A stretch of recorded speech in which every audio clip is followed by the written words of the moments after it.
My name is Doyle. When I was 10 years old, I had a very strange hobby. I loved wandering through the woods to find animal bones and bring them home to keep as treasures. My family lived in a neighborhood right on the edge of the forest. Behind our neighbor's house, there was a trail that led deep into the old-growth woods. Every kid in the area was strictly forbidden from going back there, but because of my obsession, I always found a way to sneak past the rules. I usually slipped away when my parents weren't paying attention. Once I successfully escaped into the woods, I would jump for joy and start my search. I could spend hours, or even a whole afternoon, with my head down, eyes scanning the ground, and hands constantly digging through the dirt. One afternoon, I prepared to head into the forest as usual. From the moment I stepped past the tree line behind the neighbor's house, I had an uneasy feeling I couldn't explain. But it was a perfect opportunity because my parents were going to be home late. Plus, my collection was almost complete, so I decided to push forward. The forest was incredibly quiet that day. There was no sun, so the scenery looked very gloomy. I thought about turning back, but then a small glint of light suddenly appeared between the trees. I was curious because I had never seen it before, and I subconsciously started to follow it. I went deep inside, deeper than I had ever gone before, until the light vanished. In front of me stood an old wooden cabin I had never seen. The roof was rotting, the windows were dark like empty eye sockets, and vines covered the walls. It looked exactly like a witch's house from the cartoons I used to watch. I felt a chill, but I was also excited, so I moved closer. Right next to the porch, I was drawn to a bunch of bones scattered on the ground. I assumed they were animal bones, so I knelt down to examine them. However, I quickly realized that some of the bones had unusual shapes. They were also quite large compared to the types I usually collected. I kept looking, thinking I might find a perfect piece to add to my collection. As I stepped forward, I saw a skull resting in a pile of decaying leaves. The black, hollow eye sockets were staring right at me. A cold shiver ran down my spine. But for a kid with such a weird hobby, I was pretty brave. I leaned in even closer to get a look, using my hand to brush away some leaves so I could see it clearly. When the skull was fully exposed, I saw that the jaw didn't look like any animal I owned, like a dog or a fox. And then, my heart hammered so hard it felt like it would explode out of my chest when I realized it was a human skull. I screamed and ran for my life. I crashed through thorn bushes, not daring to look back. Just as I was about to make it out of the woods, I suddenly saw a man standing right in the middle of the trail. He was very tall and thin, wearing a heavy coat even though the weather wasn't cold at all.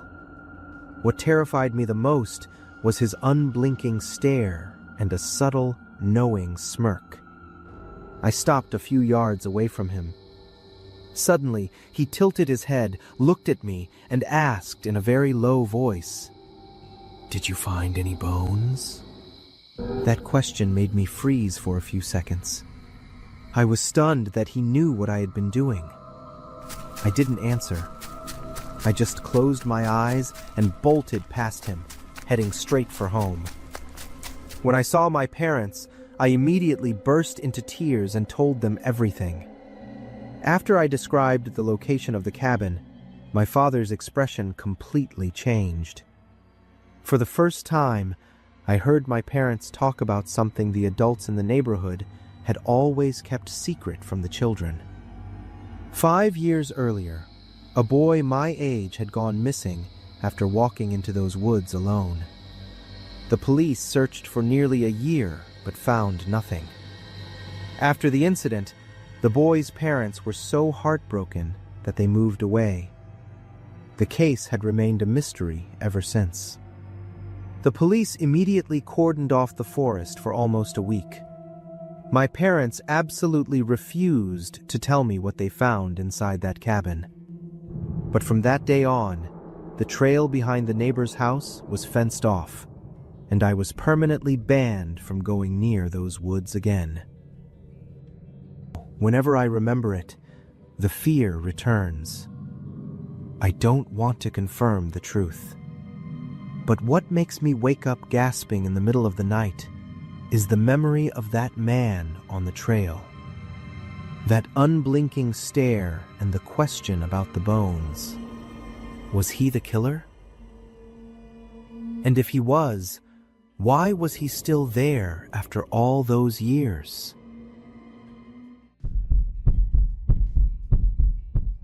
My name is Chris, and this is a story about something I saw with my own eyes 5 years ago. To this day, I still don't have the courage to open the photos I took that night. It was a solo camping trip over the weekend. I chose a remote forest located about a 2-hour drive from the nearest town. As I drove deeper into the woods, my cell phone signal disappeared completely. After setting up my tent by a creek, I grabbed my camera. I decided to hike deeper into the forest to catch some landscape shots at sunset. While following a strange, moss-covered trail, I suddenly spotted flickering lights in the distance. As I got closer, I discovered an old church sitting isolated in a large clearing. In front of the church, hundreds of people dressed in white were gathered in total silence around a tree. At first, I was just curious. I figured it was some kind of strange local religious ceremony, so I hid behind a large trunk to watch. But very quickly, my curiosity turned into pure horror. A thin man, with his hands and feet tightly bound, was kneeling at the base of the tree. A rope was looped around his neck and tossed over a high branch. 3 well-dressed men, who looked very different from the rest of the crowd, stepped forward. They began to pull the rope that hung over the branch. The man was instantly yanked upward, his feet dangling and kicking in midair. The surrounding crowd began to sing in unison. The man struggled violently and tried to scream for help, but the singing drowned him out. I felt like my legs were going to give out. I was all alone, and I knew I would be in grave danger if I confronted that many people. With no cell service, I couldn't call anyone for help. After only a few minutes, the man stopped moving completely. As soon as his limp body was lowered to the ground, the crowd began to cheer joyfully, as if they had just finished a sacred ritual. In total shock, I raised my camera and snapped a few photos for evidence. Then, I scrambled away in a daze. While trying to find my way back to camp, I accidentally circled around to the back of the church. I stumbled upon a field filled with wooden crosses packed tightly together. Many of the mounds of dirt were fresh and bright red, looking as if they had just been filled. At the edge of the field, I saw a child, about 10 years old, tied to a tree. I rushed over to untie the boy, but his reaction sent a chill down my spine. He wasn't scared, and he wasn't happy to see me. He looked at me with eyes that were completely hollow and soulless. When I urged him to run with me, he just shook his head. He spoke as calmly as if he were talking about a field trip. "I can't go yet. It's almost my turn. After the wedding day, we will all get to see God." I shuddered as I realized this child had been completely brainwashed. The wedding day ritual he mentioned was the horrific strangling I had just witnessed. As I tried to convince him one more time, a shout rang out behind me. 2 tall men in dark coats emerged from the shadows. They pointed directly at me and screamed. I tried to pull the boy with me to run, but he broke free and refused to follow. I had no choice. I had to run to save my own life. It was a true fight for survival. I tore through thorn bushes, feeling the sharp branches rip into my skin. The number of men in black chasing me grew. In my panic, I slipped and tumbled down a small slope, hitting a rock hard. I could barely stand up. However, the slope hid me from view, and the forest was thick and dark. I lay perfectly still as the men ran right past me without noticing. I had accidentally found the perfect hiding spot. Once I was sure they were gone, I crawled out and ran toward the main road near town before dawn. I immediately took all my photos and my story to the local police station. I thought I had uncovered a mass kidnapping and murder site, and I expected a large-scale rescue mission. But their reaction was confusing. They glanced at the photos, exchanged a knowing look with each other, and simply said they would send someone to check it out. A few days later, I was told that the leader of the group had been arrested, but was quickly released due to insufficient evidence. I tried to explain about the strangled man and the tied-up child, but the police claimed it could have been a voluntary religious ritual. They said my photos weren't clear enough to prove anything. I was stunned and felt completely helpless against their ridiculous excuses and lazy investigation. A few days later, while I was still reeling from the shock, I received an anonymous text. "Stop digging if you want to stay safe." That was when I understood. The leader's release wasn't a mistake. It was intentional. It gave him time to go back and scrub the evidence now that I had exposed the location. Perhaps those well-dressed men pulling the rope had much deeper connections than just some forest cult. For the past 5 years, I have been haunted by that child's hollow eyes. I watched a crime happen right in front of me, but in the end, I couldn't save anyone. I might have even accidentally helped the killers cover their tracks. I still have those photos on an old hard drive, but I have never dared to look at them again. The story is inspired by a real-life case. The Shakahola cult, led by Paul Mackenzie, is considered one of Kenya's most horrific tragedies. Initially, Mackenzie lured hundreds of followers with staged miracle cures, then brainwashed them into believing the apocalypse was coming and that modern society was a tool of evil. He forced followers to sell all their possessions and move to an isolated 800-acre forest. There, Mackenzie ordered followers to starve to death to meet God, with children dying first. When many no longer wanted to die, he created a wedding day ritual where guards directly strangled or beat victims to death amidst the cheers of the crowd. By 2024, authorities had unearthed more than 450 bodies, many victims showing signs of organ harvesting. Mackenzie and dozens of accomplices are currently being prosecuted for murder, terrorism, and child torture.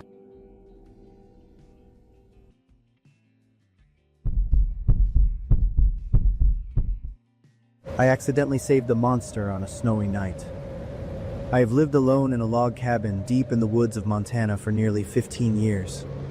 It was the most violent blizzard I had seen in all my years in the forest. In the middle of the night, while I was reinforcing the cabin door, I heard a frantic knocking and the sound of someone moaning. When I opened the door, I was shocked to see a young man in terrible shape, nearly frozen to death. He was shaking uncontrollably in tattered clothes, and his face was as white as a sheet. He kept whispering, begging me to let him stay for just one night. Seeing him like that, I couldn't turn him away. I threw more wood into the fireplace, grabbed a blanket, and made him a hot pot of tea. After he calmed down a bit, he thanked me, though his voice was still trembling. It was clear he had been through something absolutely horrific. I checked on him and learned his name was Philip. He said he had been on a hiking trip with his girlfriend, Mia, to propose to her. Hearing this made me suspicious. This time of year was a terrible time for a long hike. Philip started telling his story through choked sobs, claiming they were attacked by wild animals. He said he had to watch Mia being torn apart right in front of his eyes, unable to do anything to help. He sat huddled by the fire, muttering about the gruesome scene like someone on the verge of a mental breakdown. I tried to comfort Philip and asked for the exact location of the attack. I know this terrain like the back of my hand and trust my survival skills. I thought maybe there was still hope for Mia, or at least I could bring back whatever was left of her. But Philip didn't answer. He just kept crying and calling out his girlfriend's name. I figured he was too traumatized to talk, so I stopped pushing and went to cook him a bowl of soup. As I brought the soup out, the storm outside reached its peak. The wind was so strong that falling branches slammed against the cabin's tin roof with a loud roar. I quickly went around the house to make sure everything was secure, but when I walked back into the living room, the atmosphere had turned bone-chilling. Philip wasn't crying anymore. He wasn't shaking or huddling either. He was sitting straight up in the chair with an eerily calm expression, his sharp eyes staring directly at me. A remote location, extreme weather, plus the hungry animals out there, Philip repeated slowly, looking out the window. There was something in his tone that made my blood run cold. Then, Philip gave a slight smile. It's the perfect way to make sure nobody ever finds anything. I froze. The bowl of soup in my hand nearly slipped to the floor. Philip looked up at me, and his eyes were now the eyes of a predator enjoying his prize. Philip began to speak in a flat, calm voice about how he had lured Mia into an area with animal tracks. He described watching her panic and run into the blizzard, and how the forest quickly swallowed her screams. He wasn't a victim. He was a killer who was proud of his crime.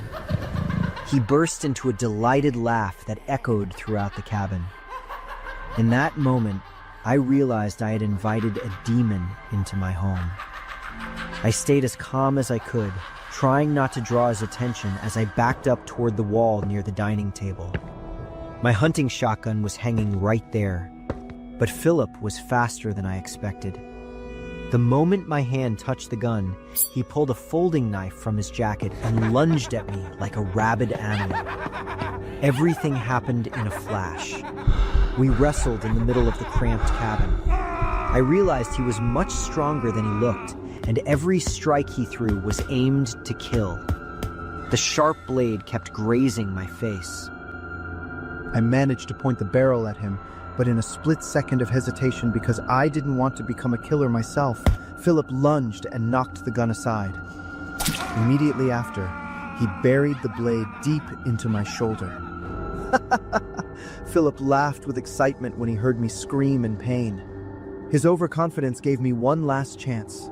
I pushed through the pain, used every bit of my strength to kick him hard in the stomach, and scrambled for the gun. Philip lunged again, but this time, I was faster. As soon as I grabbed the shotgun, I aimed at his legs and pulled the trigger repeatedly. But instead of screaming in agony, he just looked down at his wounds and started laughing like a complete madman. I quickly tied him up and secured him to the window bars. Since there was no cell service to call the police, I had to guard this wild animal all through the night and until the next afternoon. The ordeal ended when I handed Philip over to the police and gave them all the information about the girl named Mia. According to what I learned later, the police found traces of the crime.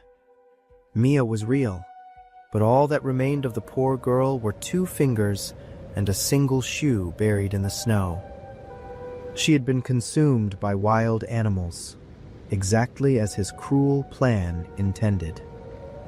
Ever since that night with Philip, if a man knocks on my door, I refuse to open it. I thought I had lived in the woods long enough to know what was dangerous, until I opened the door and let Philip inside.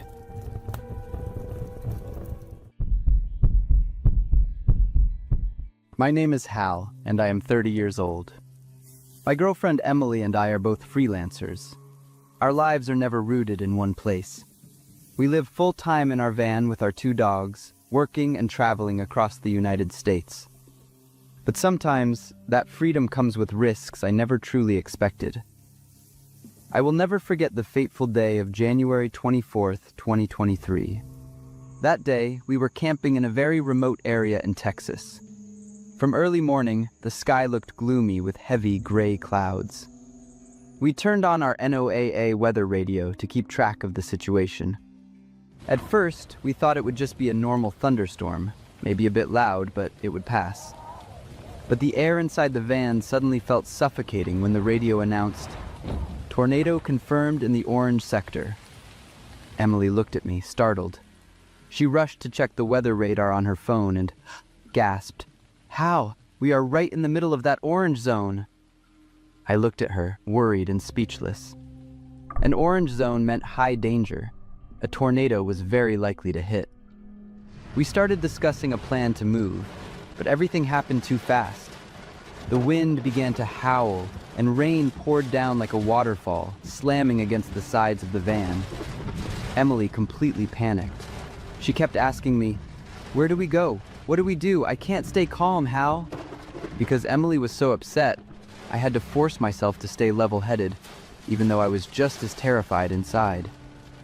Our two dogs huddled in the corner of the van. They could sense the tension and the danger in the air. I quickly assessed the situation. The only road out of the area was already blocked by fallen trees and flying debris. Initially, we decided to hunker down inside the van, hoping it would be strong enough to protect us. I pulled Emily close, trying to reassure her that everything would be okay. But that tiny bit of hope was cruelly crushed.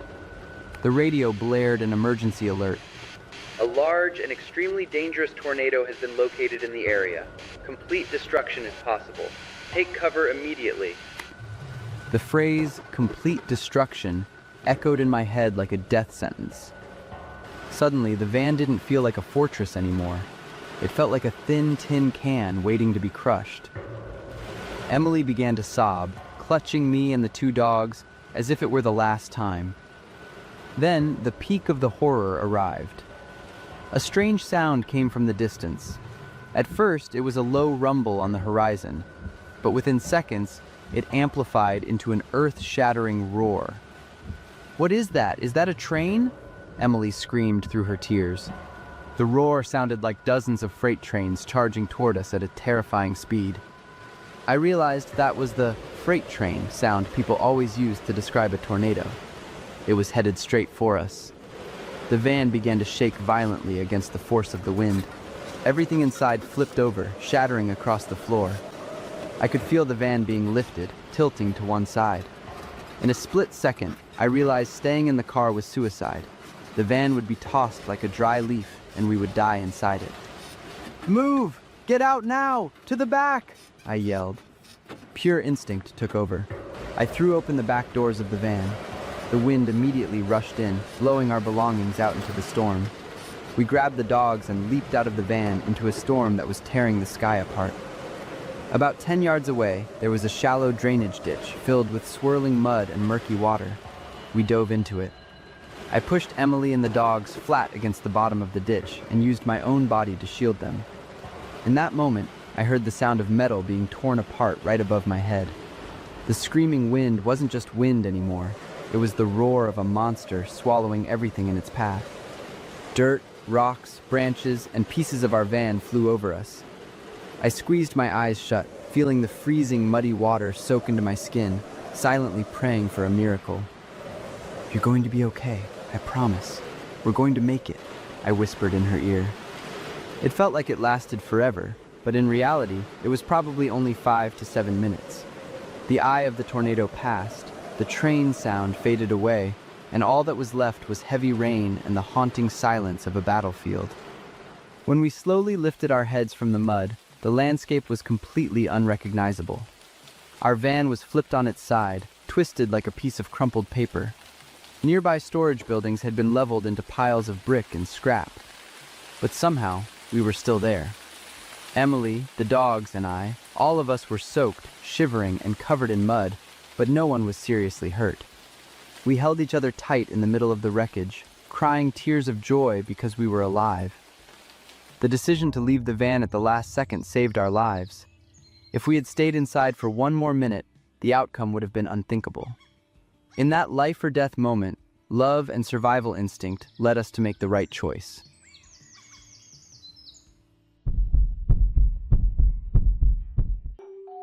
This story happened in the summer of 2011, when I was only 14 years old. To give you a better picture, my family owned a remote piece of land in western Maryland. It was private property deep in the mountains, where almost everyone living nearby was related to my family in one way or another. I grew up there running around with my cousins, and I always believed it was the safest place in the world. But a fateful day by the Savage River shattered that innocent belief forever. It was a sweltering summer afternoon. My cousin, who was 1 year older than me, and I decided to go for a walk along the rugged dirt path that follows the rushing Savage River. My cousin was a little junior entomologist, so he spent the whole time with his eyes glued to the ground, looking for bugs or crawfish. I just strolled along beside him, enjoying the sound of the water hitting the rocks. Everything seemed normal until I heard a very distinct sound. A sharp click echoed through the quiet air. It wasn't a branch snapping, and it wasn't the sound of stones hitting each other. I whipped my head toward the opposite bank of the river. Not even 15 feet away, a stranger had just stepped out from the thick brush. He was wearing a black jacket and holding a camera that was still pointed directly at me. I couldn't see his face clearly, but I saw his large frame and felt the terrifying certainty that he was staring right at me. Then, he smiled. I knew he was smiling because I could see his teeth clearly. His shoulders shook slightly, and a low, muffled laugh drifted across the water. Before I could even react, I heard another click. He took a second photo. I flinched and stepped back, but I froze. Then, he lowered his camera, kept that same smile on his face, and slowly wagged his index finger back and forth. The gesture was unmistakable, exactly like the way an adult wags their finger when scolding a child for doing something wrong. I didn't know what that signal meant, but my heart started racing. Next, he pointed down at his side. I followed his hand and saw a knife sheath attached to his belt. Then, he brought his hand up to his throat and slowly, deliberately, drew his finger across it in a slit throat motion. In that moment, my mind went completely blank. I couldn't think of anything specific. I only had one reflex. I lunged over, grabbed my cousin's arm, and screamed, "Run! Run now!" As soon as we turned to bolt, I heard a third click behind us, followed immediately by the sound of water splashing. Splash! Splash! He was wading through the river, coming after us. I sprinted for my life through the dense bushes, my heart pounding like it wanted to jump out of my chest. The path back home was full of rocks and slippery roots. In my total panic, I tripped over a dry branch and fell face first into the dirt. I hit the ground so hard that I could taste the thick, metallic flavor of blood in my mouth. I had bitten through my lip. My knees and hands were stinging, but my fear was 1,000 times stronger than the pain. I wasn't on the ground for even 3 seconds before I scrambled back up, pulling my cousin along as we kept flying. I swear I could hear branches snapping right behind me. When the campsite finally appeared ahead, my legs were nearly numb. My breath was ragged, my throat was bone dry, and my lip was swelling up from the cut. I ran straight into the middle of the adults and told them everything. I described his throat-slit gesture in detail, using both my words and my hands. My grandfather didn't ask many questions. He and a few other men in the family grabbed their rifles and headed toward the river path. The atmosphere turned incredibly tense. They searched for 2 hours. When they came back, they shook their heads and said no one was there. They found no suspicious signs at all. When my mother heard this, she sighed. She looked at me with a stern expression and said I was probably just panicking and letting my imagination run wild. "Look at how you've hurt yourself just being so worked up," she said. Of course, I argued back immediately. I tried to explain that I fell because I was running for my life, but she wouldn't change her mind. I turned to my cousin, hoping he would confirm what we saw, but he just looked at everyone and then at me with a confused expression. He scratched his head and said he only ran because he saw me running, but he didn't notice anything else. He hadn't looked at the riverbank, and he didn't hear the camera because he was too busy looking for bugs. That was the moment I learned what it felt like to be completely alone. I stood there under the skeptical eyes of my family, feeling a horrible sense of helplessness. The thing I wanted to do most right then was kick my cousin. 15 years have passed, but I still remember every detail of that man's appearance and his gestures. I always think about those photos he took. I wonder where they are now. Am I sitting in some collection somewhere, captured in a moment of pure terror? I still go back to that campsite with my family every year, but I don't feel comfortable there anymore. I'm always on guard. I don't know who that man was or what he wanted. The only thing I'm certain of is that it happened. It was real. I still have a small scar on my lip as a reminder that this memory wasn't just a figment of my imagination.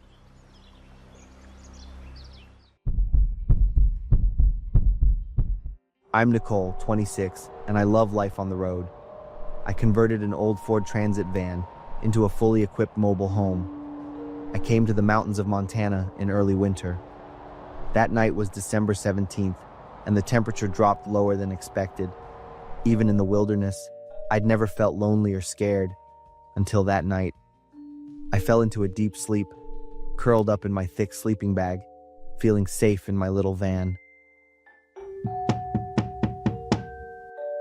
I jolted awake. My phone showed 4:27 a.m. Maybe it was just a tree branch blown against the van by the wind. The sound came again, and it wasn't a branch. My mind told me it might just be a hiker needing help, but no one hikes at 4 a.m. in such heavy snow. I reached for my phone, trembling as I turned on the video recording app. "I know you're in there. I've been watching you." A deep male voice echoed. My throat tightened. I tried to keep my phone steady. "I don't know you. What do you want?" I crawled towards the driver's seat, careful not to make a sound. Through the windshield, I saw a car parked far away, its headlights blazing. "I like the color of the underwear you're wearing." He sounded amused. My heart stopped. How long had he been watching me? "I've called the police. They're on their way." A raspy laugh replied. "There's no cell service here, Lisa. You checked when you arrived, remember? You even complained about it. A pretty car like this must have a lot of doors. I wonder if you've locked them all." I swallowed hard. The passenger window. It wasn't secure, and I hadn't had time to fix it. My survival instinct kicked in. I lunged for the driver's seat. The keys were already in the ignition. The engine roared to life in the dark. The van lurched forward, almost sliding off the unpaved road. In the rearview mirror, I saw the black car also start to move, its headlights aimed directly at my van.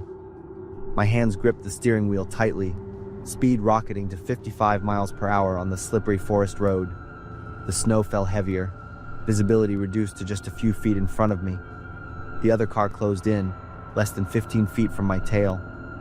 I could see the outlines of two men behind the wheel. The road suddenly curved. Instead of slowing down, I tightened my grip on the wheel and took a risk. I knew a small path that continued along the hillside. As I reached the bend, I suddenly pulled the handbrake, sharply turned the wheel, and swerved the van onto the narrow path to the right.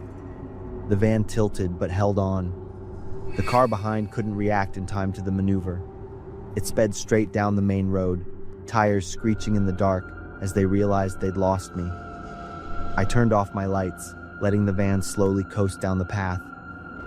After a few minutes, I stopped beside a large rock, hiding the van from the main road. The receding engine sound indicated they had gone in the other direction. All night, I sat leaning against the door, my heart rate unable to return to normal. As soon as dawn broke, I drove to the nearest town's police station. I reported everything. The officer listened, his expression growing more concerned. "I need to tell you something." The officer sighed. "This isn't the first report we've received. In the past 6 months, 3 other women have reported similar experiences when alone at night. What happened to them? 2 of them disappeared 2 weeks later. The third was found, but I don't want to go into detail. So, there's a predator targeting women? Not one. I think they operate as a group." I returned to my van. The sense of safety it once provided was completely gone. I decided to drive home to my parents in Ohio and sell the van. On the way, I stopped in a small town to stay overnight at a hotel. As I walked into the hotel room and locked the door, the images of that terrifying experience kept replaying in my mind. I opened my phone to rewatch the video I had recorded. Maybe I would see something I had missed. With trembling hands, I opened the video file. The screen was pitch black, but the audio was clearly recorded. Lisa. I replayed that part. The man had called me Lisa, but my name is Nicole. I quickly opened my Instagram app, searching for the name Lisa, along with the keywords van life and Montana. After a few minutes of scrolling, my heart nearly stopped. A young woman named Lisa Wilson, with reddish-brown hair like mine, also lived in a van and had come to Montana 2 months ago. As I looked deeper into her pictures, I noticed many astonishing similarities. Not just the hair color, but also her hairstyle, clothing style, and even how she decorated her van. I scrolled down to Lisa's older posts. She bought her van from the same dealership in Seattle where I bought mine. The Ford Transit model is very popular in the van life community, and metallic silver paint is also a common choice. I scrolled further and discovered that Lisa had worked for the same travel magazine I had contributed to. I believed that if anyone followed both of us on social media, they could easily mistake us for each other. I rushed to my camera bag and pulled out an old memory card I hadn't deleted. There was a photo of a sunrise near the campground, and in the distance, I saw a Ford Transit van identical to mine. My hands trembled as I realized the truth. They mistook me for Lisa. Immediately, I called the police officer who took my report. The police asked me to bring the van to the station for a thorough inspection. My Ford Transit wasn't Lisa's van, but they were almost identical. More importantly, through GPS and gas station data, the police discovered that both Lisa and I had traveled similar routes within the past 2 months. 2 weeks later, I heard that the FBI had arrested 4 suspects at a secluded farm more than 60 miles from me. They found evidence linking them to at least 7 other disappearances in Montana and other states. This network had been operating for years, targeting people living on the road because they had less social contact. Lisa Wilson was not found alive. 6 months later, I'm still trying to rebuild my life in a small apartment in Columbus. I no longer live on the road, but I've never given up on my dream of freedom and exploration. Instead, I'm writing a book about women's safety. In my photography notebook, I still keep a picture of Lisa, the stranger whose life became intertwined with mine by chance.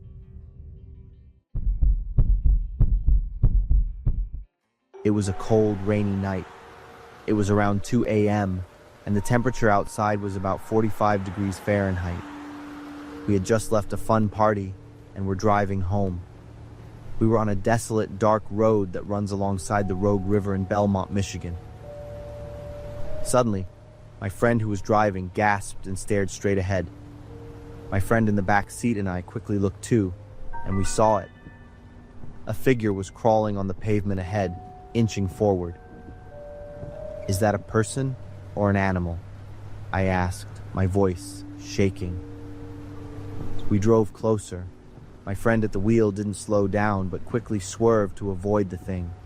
Our headlights illuminated it in a flash, and we zipped past. It looked like a woman, her hair matted and covering her face. Her clothes were soaked, and she was crawling in a bizarre way. She looked like a giant spider scuttling across the asphalt. No one spoke for a few seconds. All we heard was the car's engine and our own heavy breathing. After a quick argument, we turned the car around. Our main feeling wasn't curiosity. It was that our conscience wouldn't let us abandon someone in that kind of situation. When we came back, we saw her more clearly. It was a young woman, maybe in her 20s.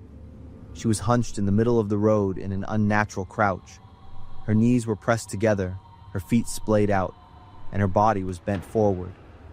Her head was slowly swaying back and forth. We stopped the car a few yards from her. I stared, trying to analyze what was happening. Suddenly, she raised one hand and moved it up and down rhythmically. Then she abruptly stopped. A few seconds later, she started beating her head repeatedly with her hand. We could clearly hear the thud even inside the car. We were all startled by the woman's action. What truly sent a chill down our spines was her expression. In the headlights, we could see her eyes were abnormally wide open, but they weren't focused on anything specific. Her mouth was agape, but no sound came out. Her hair was drenched and stuck to her cheeks and neck. In that cold, there was no way a conscious person would be in that state. We decided to back up a little to observe from a safer distance. Then she started to laugh. It sounded like a terrifying mixture of a cough and a moan, echoing in the empty space. My friend in the back screamed, "Drive! Drive now!" But the driver didn't react.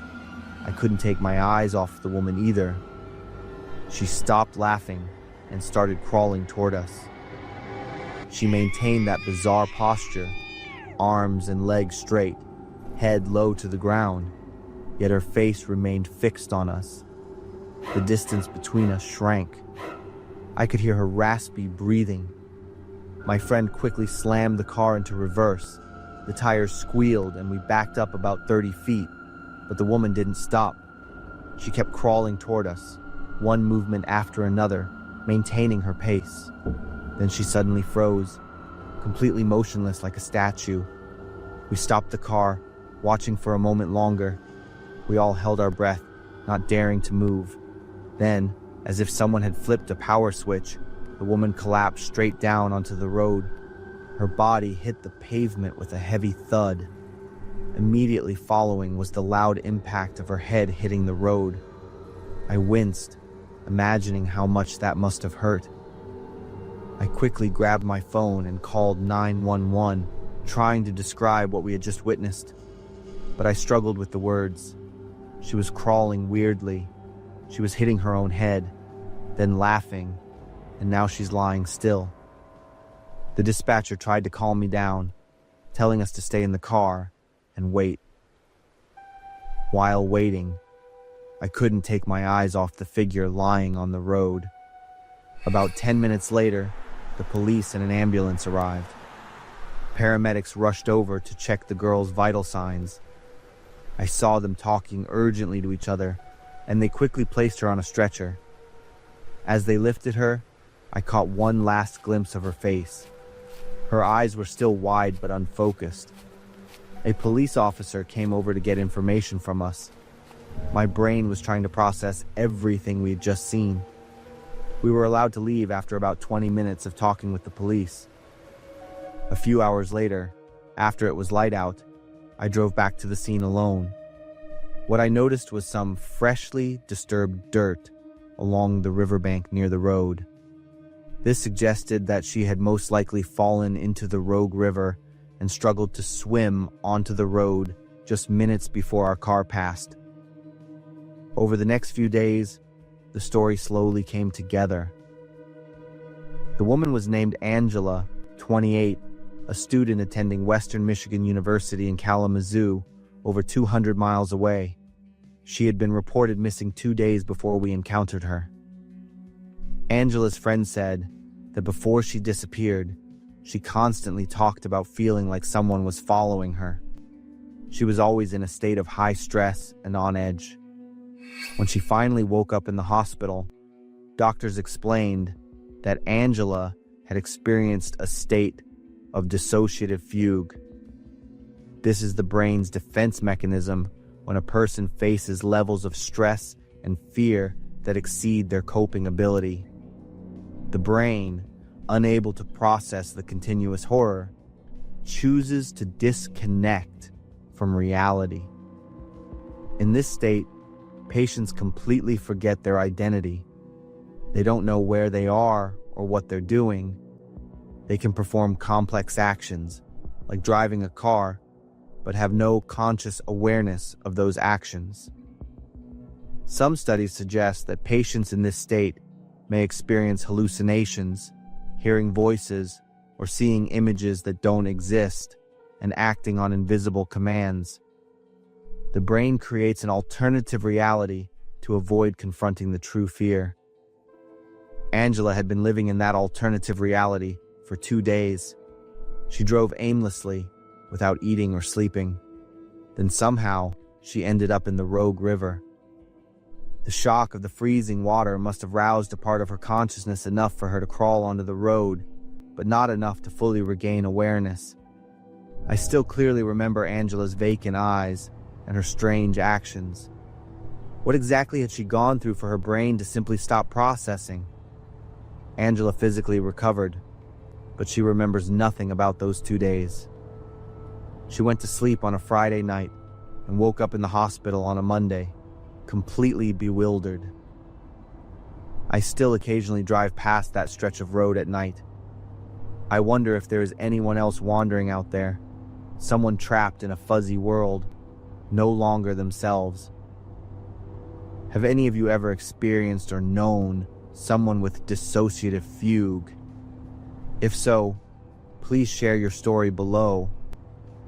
Perhaps your story will help others recognize the warning signs before it's too late.